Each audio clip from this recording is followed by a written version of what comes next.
한 절씩 교독하도록 하겠습니다. 제가 먼저 1절 봅니다. 그 후에 예수께서 갈릴리에서 다니시고 유대에서 다니려 아니하심은 유대인들이 죽이려 함이러라.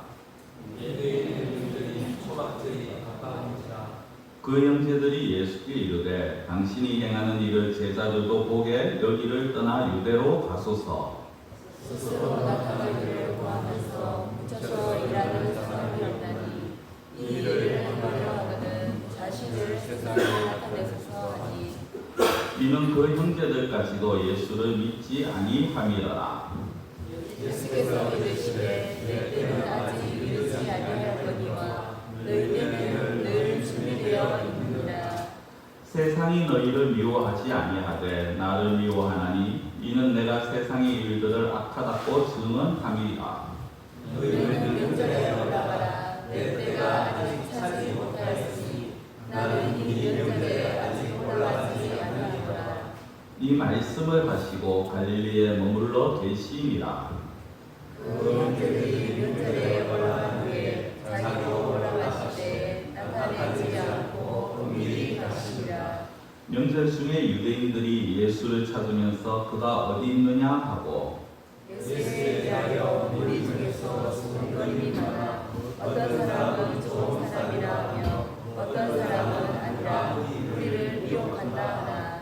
13절 같이 봅니다. 그러나 유대인들을 두려워함으로 드러나게 그에 대하여 말하는 자가 없더라. 아멘. 우리가 같이 13절까지 읽었습니다만 오늘 말씀은 사실은 36절까지의 말씀을 우리가 같이 좀 아우르기를 원합니다. 혹시 사축이라고 아십니까? 사춘기 말고 사춘기는 우리가 이렇게 들어보셨죠. 사춘기는 인생의 40대 중반에서 50대, 요즘은 이제 좀 이게 100세 시대가 되다 보니까 한 60대 초반까지 그렇게 폭을 잡습니다만은 가을 축자를 써서 사춘기, 여자분들, 여성들은 이때를 주로 이제 갱년기 이렇게 표현을 하죠. 그 사춘기 때가 되면은 여자들만 아니라 사실 남자들도 굉장한 어떤 심적인 그리고 육체적인 그런 변화를 겪게 되었습니다.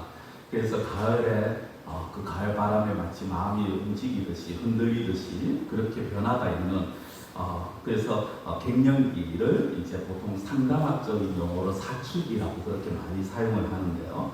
사춘기 그러니까 갱년기도 그렇고 또 이제 사춘기 자녀를 보도 그렇고 이때 그 주변에 있는 사람들은 굉장히 신경이 많이 쓰이고 바짝 긴장을 하게 됩니다. 특히 사춘기 자녀들, 청소년들을 자녀로 두게 되면요, 부모들이 바짝 긴장을 하죠. 그 중에서도 특히 이제 두 시기가 있습니다. 고3과 중2. 고3이 되면은 입시 때문에 이 부모들이 담장을 설치죠. 같이 덩달아서 막 살고 따지고 고민도 하고 고생도 합니다. 그리고 정말 무서운 거는 이 중2, 얼마나 무서운지 한때 중2병이라는 그런 유행어도 돌았죠. 그리고 심지어는 이 중2가 무서워서 북한의 김정은이 쳐들어오지도 못한다라는 그런 유행어까지 나왔습니다. 이 중2병의 특징 중 하나가 뭐냐 하면은 반항심이 크다라는 거예요. 한참 반항을 한다는 겁니다. 부모에 대해서, 교사에 대해서, 윗사람에 대해서 반항을 합니다. 이 반항도요, 종류가 있습니다. 여러 가지 종류가 있는데 대략 한 3가지로 나타나는데 제가 이거를 제 나름대로 이렇게 한번 이름을 붙여봤어요. 첫째는 무생각 대답형. 아무 생각 없이 뭐 어른이 말하면 그냥 네 그냥 근성으로 대답을 해버리고 지나갑니다. 그 자리만 피하면 된다라는 생각이죠. 두 번째는 어떤 반응이냐? 침묵형. 아예 대답을 안 합니다. 누가 뭐라고 하면은 그냥 그냥 지나가 버립니다. 저는 한때 사랑이가 저한테 반항하는 줄 알았어요. 아무리 말을 걸어도 대답을 안 해줘가지고 제가 내한테 반항하나 했는데 그건 이제 사랑이 어떤 특별한 기질 스타일이고. 근데 중2병 청소년들은요 그런 게 있습니다. 아마 경험해보신 부모들이 계실 건데 뭐라고 말을 하면은 대답도 안 해요. 학교에서 돌아오면 왔나 하면 대답도 안 하고 방에 들어가면 꽝 닫고 들어가 버립니다. 아예 말하기 귀찮다, 내한테 말 걸지 마라, 이런 어떤 반항이고요. 그리고 세 번째는 우리가 흔히 반항이라고 얘기했을 때 가장 잘 드러나는 거죠. 공격형.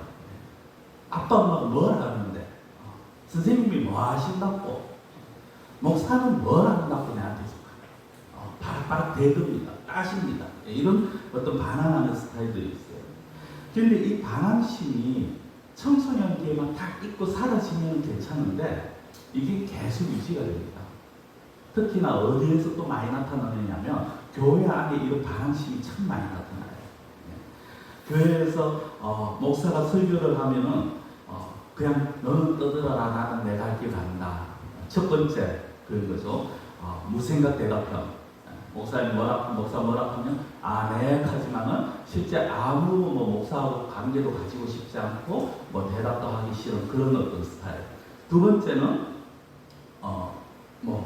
목사가 떠들든지 말든지 뭐라고 말을 하든지 말든지 선생님이 뭐라 하든지 말든지 교회 안에서 윗사람이 뭐라 해도 그냥 아무 대답 안 하고 휑하게 자리를 떠버립니다. 그런 말 있고, 세 번째는 그래도 이런 사람들은 교회 안에서 좀 용감한 사람들이죠. 아니 이 시대에 어떻게 그게 맞냐고, 목사님 말씀은 맞는데 목사님 한번 생각해 보십시오. 이 상황에서 목사님 어떻게 하겠습니까? 라고 하나하나 따집니다. 이렇게 따지는 스타일. 이 참 우리 교회는 이런 분들이 안 계신 것 같습니다만 이 교회들마다 이런 분들의 모습이 많이들 나타난다라는 거죠. 그리고 이거는 단순하게 지금 오늘 이 시대만 그런 게 아니라 역대로 계속해서 이런 시간들을 지내왔고 이런 사람들이 있었다라는 겁니다. 이 예수님 당시도 마찬가지예요.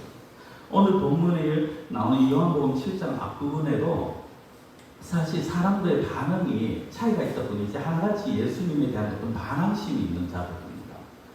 오늘은 한 네 부류의 사람들 우리가 볼 텐데 이들의 모습을 보면서 나는 이들의 혹시 이 가운데 속해 있는지 그걸 우리가 좀 생각해 봤으면 좋겠습니다. 첫 번째 무리는요, 예수님의 동생들입니다. 본문에 보면 예수님의 형제들이 등장합니다. 예수님의 육신의 부모 요셉과 마리아 사이에서 예수님 뒤로 4명의 동생들이 태어납니다. 물론 여동생도 있었는지는 모르겠어요. 성경에 남자만 기록이 되었으니까. 야고보, 요셉, 시몬, 유다라고 불려지는 4명의 동생이 있습니다. 자, 이들이 예수님이 동생에 시작하기 전 30년, 예수님이 30년 살이니까 아마 그들은 한 28년 또는 20년 그렇게 되었겠죠. 예수님과 한 집에서 동고동락을 하면서 그렇게 살아온 형제들입니다. 그런데 참 아이러니한 건요, 한 집에서 예수님이 살아온 모습을 다 봤어요. 그리고 조금 있으면 이제 예수님이 공생에 오늘 시작을 하고 난 이후 아닙니까? 1년, 2년 지나오면서 예수님이 행하신 말씀도 듣고 예수님이 행하신 이적과 기사도 봅니다. 그럼에도 불구하고 오늘 5절에 보면은 그들이 예수를 믿지 아니했다라고 나와요. 이 말씀을 가지고 어떤 분들이 참 미안해서 그러더라고요. 예수님 형제들도 예수님을 안 믿는데 내 형제들이 예수님 안 믿는 건 당연한 거 아니냐. 그렇게 말씀을 하시는데 여러분 그게 당연한 게 아니에요. 내가 예수님이 믿는데 내 형제들이 예수님을 안 믿는다. 그건 당연한 게 아니에요. 특히나 더 나아가서 예수님의 형제들이 예수님을 안 믿는다. 이건 이상하게 봐야 되는 겁니다. 예수님은 우리하고 다르잖아요. 허물이 없죠. 죄가 없죠.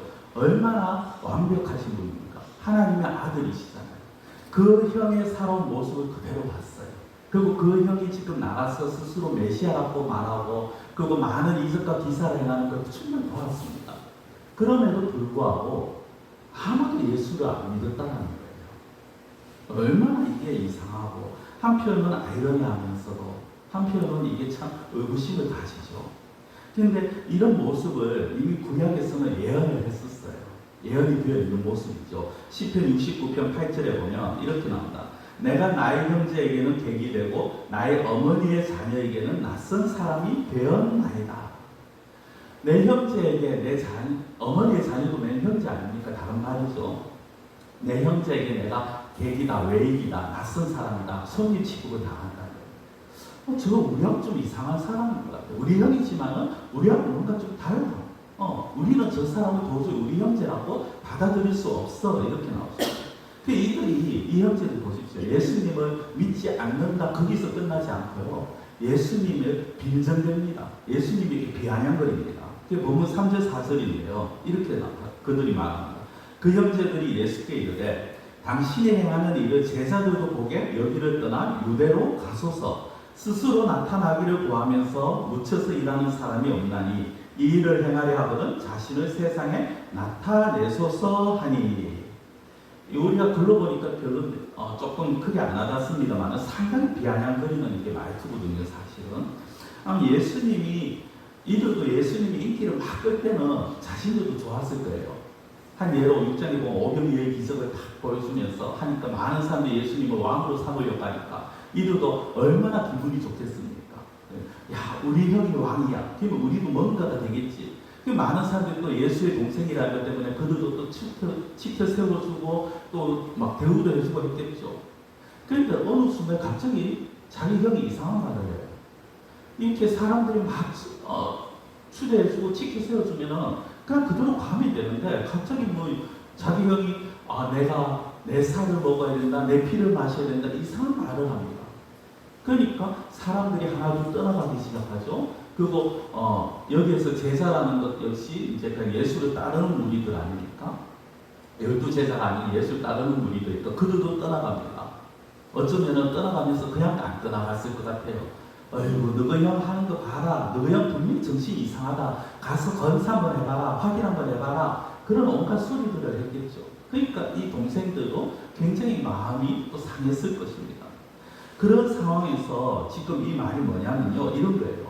형님 당신이 세상을 구원하시겠다고 하니까 그러면 이 시골에 있지 말고 좀 이왕이면은 이 이스라엘의 수도 예루살렘에 가십시오. 거기 올라가서 기적을 행하고 능력을 보여주십시오.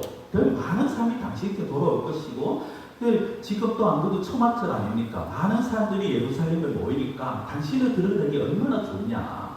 형님이 정말 메시아면 이런 데 있지 말고 올라가야 된다. 지금 굉장히 비아냥하면서 당신 정말 메시아 맞냐고. 형이 정말 메시아 맞냐고. 쉽게 말하면 이거예요. 정말 메시아면 왜 여기 있냐? 왜 달라? 이거죠.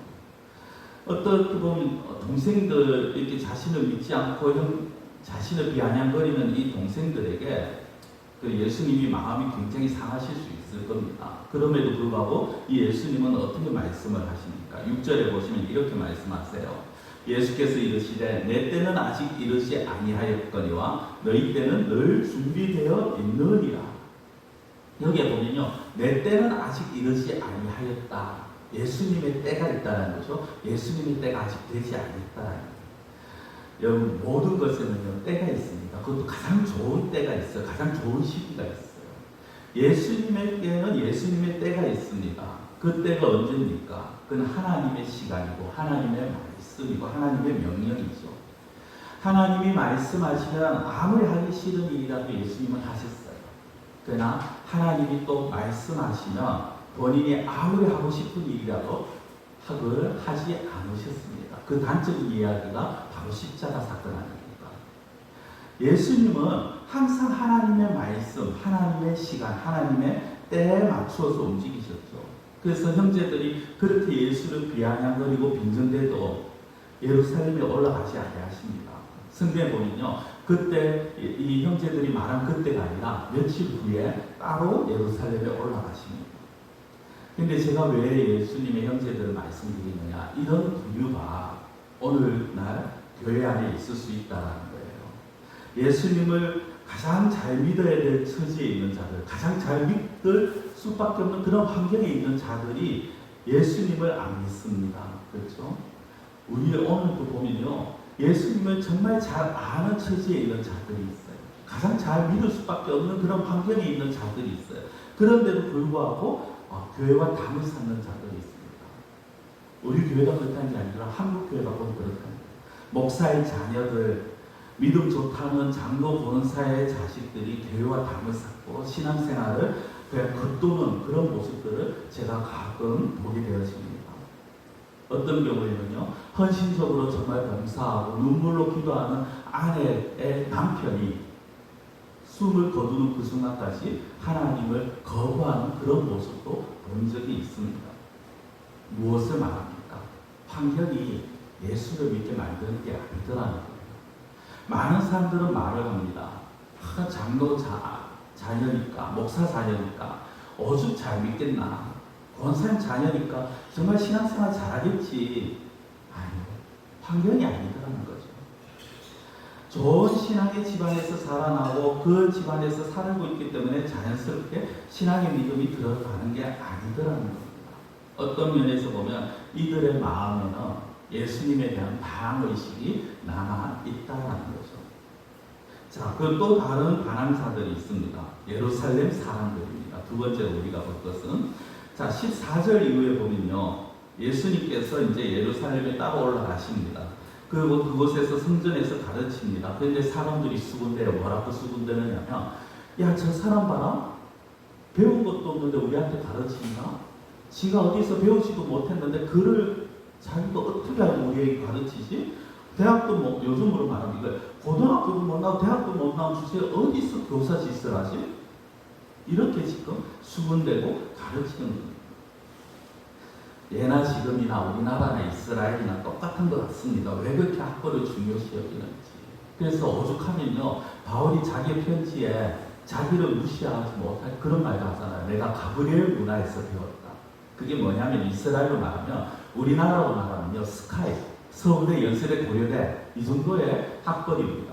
내가 우리나라에서 최고 가는 학벌을 그 문파에서 내가 그 문화에서 배웠다라는 것을 말을 하는 거죠. 그것 역시도 복음 안에서 아무것도 아니라는 걸 바울이 말을 하지만은, 근데 그런 어떤 학벌, 이스라엘 사람들도 그런 거 굉장히 따졌어요. 근데 예수님은 그게 없잖아요. 목수 출신, 목수의 아들로서 30년 자라면서 그가 했는 게 무엇이 있겠습니까? 한 집에서 아버지 따라 목수를 한 것밖에 없어요. 그러니까 사람들이 이걸 물고 늘어지는 거예요. 지가 배운 것도 없는데 어떻게 우리를 가르치냐. 어느 날로 말하면 지가 교사 자격증도 없으면서 지가 너무 그렇게 똑똑하다고 뭘 많이 한다고 우리한테 와가지고 저렇게 말씀을 가르치냐는 거죠. 그 이런 어떤 반응에 예수님이 어떻게 대답을 하십니까? 16절에 보면요, 이런 대답을 하십니다. 예수께서 대답하여 이르시되 내 교훈은 내 것이 아니요 나를 보내신 이의 것이니라. 나를 보내신 이의 것이다. 내 교훈은 나를 보내신 이의 것이다. 이거 쉽게 말씀드리면요, 너희들이 그렇게 학벌까지니, 너희들이 그렇게 어디에서 배웠는가가 중요하게 여기냐. 내 학벌은 하나님이다. 이렇게 말씀을 하시는 거예요. 내 학벌은 하나님이고 나의 선생은 하나님이시다. 이걸 지금 예수님이 말씀하는 거죠. 그러니까 그 뒤에 가니까요, 이번에는 이 사람들이 학벌 가지고 안 되니까 예수님의 출생을 놓고 이제 물고 늘어집니다. 당시에 이스라엘에는요, 신비주의라는 게 있었어요. 이게 뭐냐면 예수님의 그 메시아가 자기들을 구원하기 위해서 이 땅에 오실 거라는 것은 그들도 믿고 기다리고 있었습니다. 그런데 그 메시아가 아주 신비스럽게 신비로운 모습으로 나타날 것이다. 어디에서 태어났는지도 모르고 어느 순간에 갑자기 짠 하고 나타나서 자기들에게 하나님의 나라를 인도할 것이고 자기들을 구원하여 줄 것이다 라는 그런 어떤 신비주의가 있었습니다. 그런데 이 사람들은요, 예수님을 보니까 그게 다 깨지는 거예요. 우리가 저 예수가 나사렛 출신인 걸 아는데, 저 집안이 어떤 집안인 걸 아는데 라고 이제 말을 하는 거죠. 근데 사실 이들이 그만큼 어리석은데, 이미 구약에서는 메시아가 베들레헴에서 출생되어질 거 나올 것이라는 걸 예언했지만 그들은 자기들의 선입견으로 그걸 생각을 안 한 거죠. 그러면서 자기들이 우리는 예수가 나사렛이라는 동네에서 왔는 거 너무 잘한다. 그러니까 저 예수는 결코 메시아가 될 수 없어 라고 거부하고 부인을 합니다. 그러니까 이번에는 28절 29절에 예수님이 또 이런 대답을 하시잖아요. 예수께서 성전에서 가르치며 외쳐 이르시되 너희가 나를 알고 내가 어디서 온 것도 알거니와 내가 스스로 온 것이 아니니라. 나를 보내신 이는 참되시니 너희는 그를 알지 못하나 나는 아노니 이는 내가 그에게서 났고 그가 나를 보내셨음이라 하시니. 한마디로 쉽게 말씀드리면요, 너희들이 내가 어디서 왔다고 그렇게 잘하는데 너희는 나를 모른다. 그리고 나 보내신 이도 너희가 모른다. 나 보내신 이는 하나님이시고 내가 어디서 왔냐? 나는 하나님의 나라에서 왔다. 다시 말하면 하나님 나라가 내 출생지다. 그거 내 스승이 하나님이고 내 출생지가 하나님의 나라고 내 아버지가 하나님이시다라고 선포를 하시고 계시는 거죠. 자, 이렇게 이제 두 번째 예수님의 어떤 배경을 가지고 반항하는 무리가 있었고요. 세 번째로 볼 반항자들은요, 바리새인과 사두개인들입니다. 이 바리새인과 사두개인들은요, 사실 둘 사이에는 공존할 수 있는 공통점이 없어요, 원래. 둘은 너무나도 상반된 성향의 종교적 정치적 지도자들입니다. 둘 다 지도자라는 건 맞아요. 바리새인도 이스라엘의 지도자층이 있었고 사두개인들도 이스라엘의 지도자층이 있었습니다. 그런데 그 차이는 완전히 다른데 예수라는 존재가 딱 등장하면서 이들 사이 공통점이 하나 딱 생깁니다. 그게 뭐냐? 예수를 죽여서. 예수를 죽여야 된다. 이 공통점이 하나가 딱 생기게 되죠.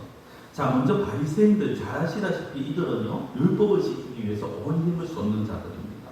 그 중에 하나가 이제 대표적인 게 안식일인데요. 그들은 안식일이 되면 어떤 일도 하지 않습니다. 절대 일을 안 해요. 전에 제가 한번 말씀을 한 예를 드렸는지 모르겠는데, 자기 집에 손님을 토요일 안식일 전날이죠. 안식일 전날이 되면은 좀 이른 저녁을 외지 사람을 초대합니다. 외국에서 온 사람을 초대합니다. 그래서 저녁을 먹습니다. 그리고 자기 이제 그 사람이 나갈 때 미안하지만 나가면서 불을 좀 다 꺼주고 나가달라. 그렇게 요청을 합니다. 불 끄는 것도 하나의 일이고 해가 지면 안식일이 시작된 거기 때문에 자기들은 일할 수 없다는 그 정도로 철저하게 지킵니다. 그런데 이 안식일에 예수님이 한 사람을 고칩니다. 뭐 한 번뿐이겠습니까? 예수님이 안식일에 또 성경에 있는 거 외에도 여러 번 고치셨겠죠. 이걸로 인해서 바리새인들이 크게 화를 내요. 근데 이 사람들은요, 자기들이 그렇게 안식일을 지킨다 하면서도 정작 모세의 율법에 따라고 하면서 그 안식일에 할례를 하는 일을 감행을 합니다. 할례도 어떻게 보면 하나의 의술이거든요. 그래서 그것도 하면 안 되는 건데, 다른 건 다 지키지만 이거는 모세의 율법이 있기 때문에, 모세의 계명이 있기 때문에 우리가 한다는 거예요. 자기들 입에 맞게끔 하나님의 말씀을 코에 걸면 코걸이, 귀에 걸면 귀걸이식으로 그냥 자의식으로 해석을 해버리는 거예요. 그러나 자기들이 정하지 아니한 것은 율법을 어겼다고 판단합니다. 이렇게 이제 예수님께 따지니까 예수님이 23절에 이렇게 말씀하죠. 모세의 율법을 범하지 아니하려고 사람이 안식일에도 할례를 받는 일이 있거든 내가 안식일에 사람의 전신을 건전하게 한 것으로 너희가 내게 어려워하느냐. 이 뭡니까? 너희가 모세의 율법을 지키기 위해서 안식일에도 할례를 해야 하지 않느냐. 그런데 내가 사람의 몸을 건강하게 하기 위해서 그 안식일에 그걸 했는데 그것 때문에 너희가 나를 노여워할 수 있느냐. 이렇게 반문을 하시는 거죠. 자, 그리고 또 다른 우리 사두개인이 있습니다. 사두개인은 바리새인은 종교적인 지도자라면 사두개인은 정치적 지도자입니다. 이들은요, 로마 정부를 들이었고 온갖 부와 권력을 누리고 있는 자들입니다. 자, 쉽게 이해하시려면 일제강점기 시대 일본 정부를 들이었고 그렇게 자기들이 매국노 노릇을 하면서 부를 착취한 그런 자들입니다. 이들은 메시아가 나타난다라는 것이 너무나도 부담이 되었고 그것이 너무 싫었습니다. 왜? 메시아가 나타나면 그 당시 이스라엘적인 어떤 분위기상 메시아가 나타나면 이스라엘을 로마에게서 독립을 시킬 것이고 그렇게 되면 자기들이 가지고 있는 모든 것들을 다 빼앗기고 모든 것들을 다 그냥 손에서 놔야 되는 거죠. 이제까지 모아놓은 부와 모든 것들을 다 그냥 사라진다는 거예요. 온갖 기득권이 다 사라집니다. 그렇기 때문에 예수님이 메시아다, 예수님이 하나님의 아들이라고 하니까 저를 죽여야 된다라고 그렇게 혈안이 되어 있죠. 자, 제가 두 번째 무리와 세 번째 무리를 말씀을 드렸는데 예루살렘에 있던 그 무리들과 그리고 바리새인 사두개인들 이런 모습이 오늘 교회 안에 있을 수 있다는 겁니다. 뭡니까? 예루살렘에 올라온 무리들은 초막절을 지키기 위해서 지금 예루살렘에 모였어요. 하나님 앞에 절기를 지키기 위해서 예배를 드리기 위해서 모였습니다. 바리새인과 사두개인들 역시 그들 역시 하나님을 믿는 자예요. 그들 역시 하나님을 하나님으로 주로 고백하는 신앙 고백하는 자들입니다. 그런데 이런 자들이 실상 예수님을 부인하죠. 마찬가지입니다. 오늘도 교회 안에 보면요, 겉으로는 신앙 고백을 합니다. 입으로는 하나님을 부릅니다. 예수님을 주라고 고백합니다. 사도신경 신앙 고백합니다. 그런데 막상 말씀에 대해서는 자기의 생각과 자기의 논리를 주장합니다. 하나님의 말씀, 예수님의 말씀을 대해서 반박하고 싶고 따지고 싶어 합니다. 그리고 그를 가지고 많은 단사람들 앞에서 자기만 생각하는 게 아니라 단사람들에게까지 그를 주입을 시킵니다. 봐라. 분명히 말씀을 그렇지만 오늘 이 실제 상황을 봐라. 현실을 봐라. 이 환경을 봐라. 어떻게 이 말씀이 이 시대에 맞을 수가 있고 어떻게 이 말씀을 우리가 지킬 수가 있느냐. 너무나도 안 되는 이야기를 하고 다른 사람들에게 오히려 자기들의 생각을 주입을 시킵니다. 그런데 잘 한번 생각해 보십니다. 이런 말을 하고 이런 생각을 가진 자들은요, 그 신앙이 절대 잘하지 않습니다. 항상 제자리예요. 항상. 아니, 어떻게 보면요, 퇴보합니다. 신앙은 제자리가 없습니다. 신앙은 잘하거나 아니면 퇴보예요. 정말 내 생각에 내 이성적으로 맞지 않다고 생각이 들고, 그리고 이게 어떻게 상황에 맞느냐. 정말 내가 예수님이 앞에 있다면 하나님이 있다면 따지고 싶다. 아니 정말 목사에게 따지고 싶다. 그런 분들이 계신다면, 만약에 계신다면요, 부탁을 하나 드리겠습니다. 그거를 가지고 하나님 앞에나 저한테 따지시기 전에 한 가지를 먼저 해보십시오. 뭐냐? 말씀을 펼쳐놓고 정말 내가 이게 도저히 이해가 안 된다. 이걸 도저히 할 수 없다라고 생각된 그 말씀을 펼쳐놓고 어린아이의 심정으로 순수하게 진지하게 한번 읽어보십시오. 기도하면서 하나님, 이게 정말 이 시대에 맞는 말씀이라고 생각되십니까? 하나님, 저 도저히 받아들일 수 없습니다. 기도하면서 진지하게 한번 말씀을 읽어보십시오. 그렇게 읽어도 만약에 못 받아들이겠다. 그러면 그때 오셔서 따지시기 바랍니다. 자, 그 다음 이제 마지막으로 우리가 볼 인물은요, 물이라기보다는 인물인데 니고데모라는 인물입니다. 반항이라기보다는요, 사실 니고데모는 반항자는 아닙니다. 반항자는 아닌데 어떤 면에서 보면 오늘날 교회 안에서 예수를 믿는다고 하면서 교회를 나서면 쉬쉬하는 자들입니다. 안 드러내는 자들이에요. 숨어서 따르는 자들입니다.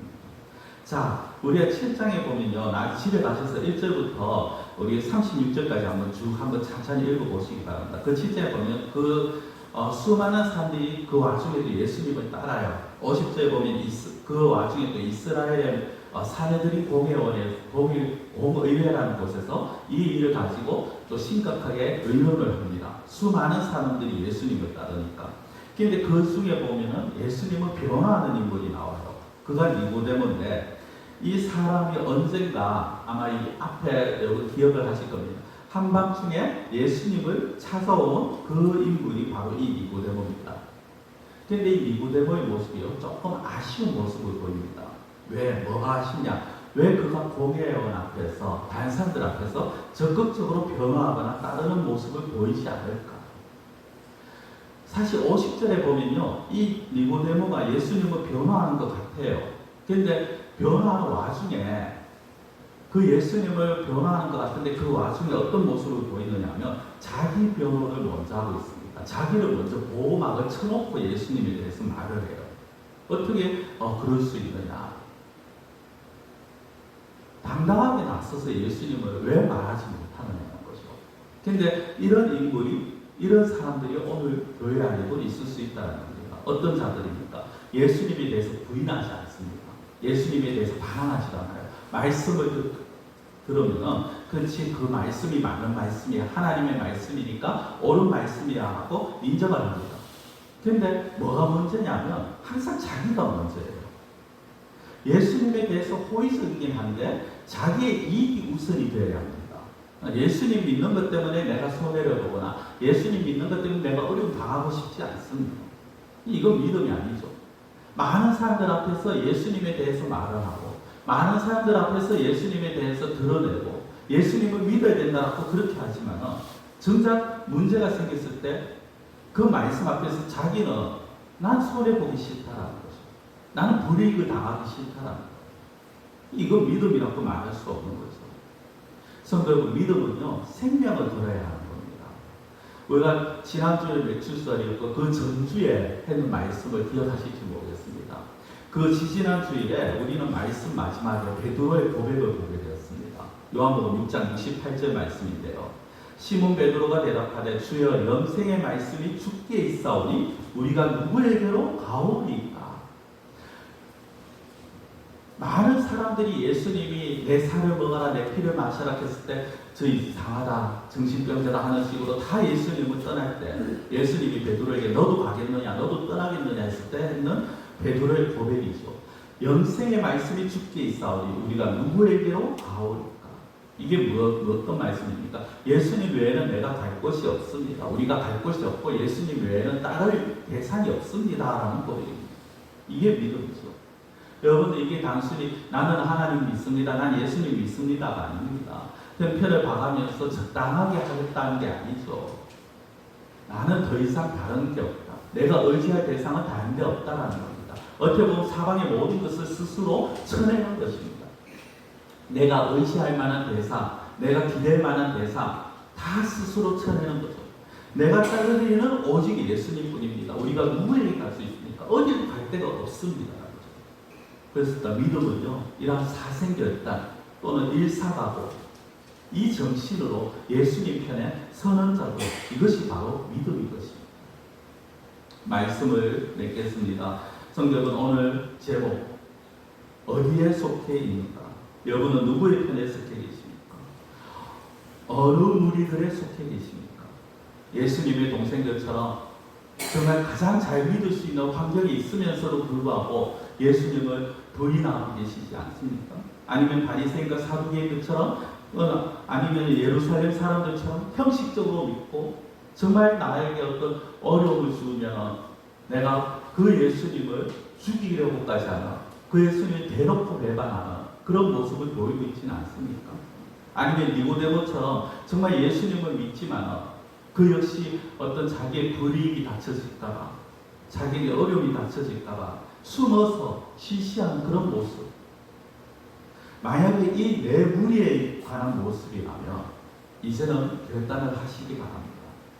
나는 누가 무엇이라 해도 예수님 편에 서서 예수님만을 따르겠노라.